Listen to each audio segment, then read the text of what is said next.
All right, so you've definitely seen this name, BRICS, popping up all over the news.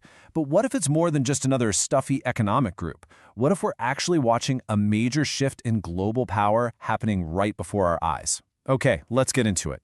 For the longest time, honestly, BRICS was kind of seen as this group of up-and-coming economies, but not really a major force. Now, they're a geopolitical heavyweight, and they're starting to write their own rules. So what changed? What was the secret sauce that turned this club into a force the whole world has to pay attention to? To really get what's going on, you got to look at two key moments that just changed everything. First, back in 2014, they went from being a group that just talked to a group that did something. They created their own development bank. That was a huge deal. Then, starting in 2023, the floodgates just blew open with a massive expansion. Suddenly, their collective power was impossible to ignore. So, who's actually in this club? Well, it's not just a random collection of countries. BRICS is really positioning itself as the collective voice for the global south. That's the term for the world's developing and emerging economies. And this isn't just about money. It's about changing who gets to set the agenda for the entire planet. Okay, so you've got the original crew, Brazil, Russia, India, and China, who kicked this whole thing off in 2006. South Africa joined the party in 2011. But just look at who's rolling in now. We're talking major players like Egypt, Iran, the UAE, and Indonesia. This isn't just adding a few more chairs to the table, it's a strategic power play. And when we talk about scale, the numbers are just mind-blowing. With these new members, BRICS now represents 41% of the entire world's population. Let that sink in for a second. That's nearly half of all humanity under one umbrella. The implications of that are enormous. But, it's not just about people. It's about economic muscle. If you measure their combined GDP using what's called purchasing power parity, which is basically a fair way to compare what their money can actually buy, the BRICS bloc accounts for over 37% of the global economy. That gives them a very, very loud voice.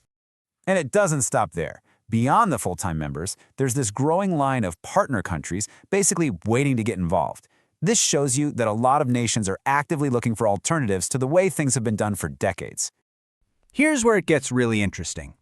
BRICS is more than just a big group of powerful countries. The real story is that they aren't just talking anymore, they're building.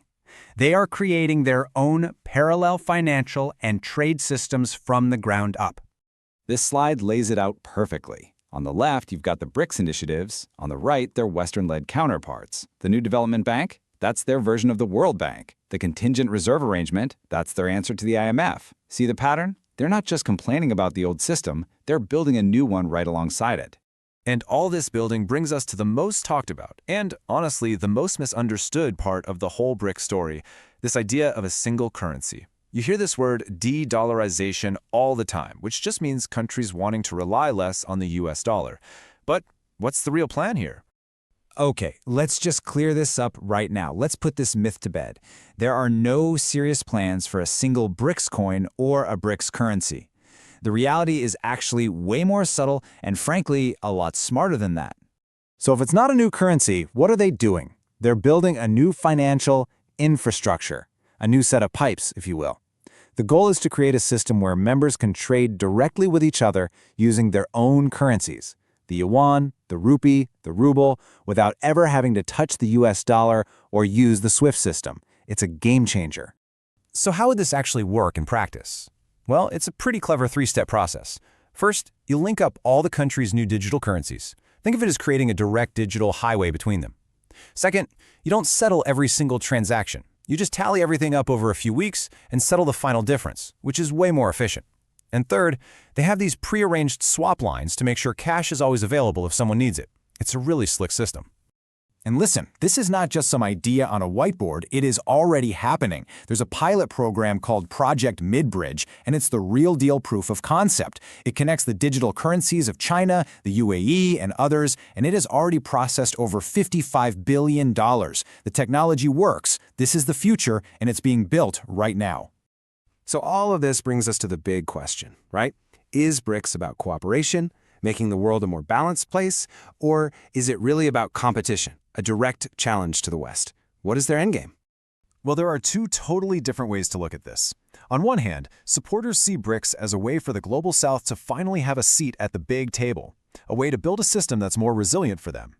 But on the other hand, skeptics look at it and see a club full of internal rivalries. I mean, look at India and China. And they wonder if they can ever truly agree on a single mission. The key to understanding how these countries operate is this idea of hedging. The best way to think about it is BRICS isn't a marriage. It's more like an open relationship. Members aren't signing an exclusive alliance. They're just diversifying their friendships. They're creating new options with BRICS while keeping their very deep, very important ties with the West. They're playing the field. And India is the perfect case study for this. I mean, just look at their relationship with the West. The United States is India's single largest trading partner. They're a key member of the Quad Defense Group alongside the US, and they do joint military exercises all the time. By all accounts, a close Western partner. But at the exact same time, India is a co-founder of the BRICS Bank. They've massively increased their oil purchases from Russia, often paying in their own currencies, and they are one of the biggest champions for these new payment systems. So which is it, friend of the West or leader of the global South? The answer is both. And that, right there, is the hedging strategy in action. So where does this all leave us? What's the final takeaway? Is BRICS trying to build a totally separate highway that leads to a new world order? Or are they just adding more lanes to the highway we're already on, making global politics more crowded, more complicated, and a whole lot more interesting? That's the big question that's going to define the next few decades.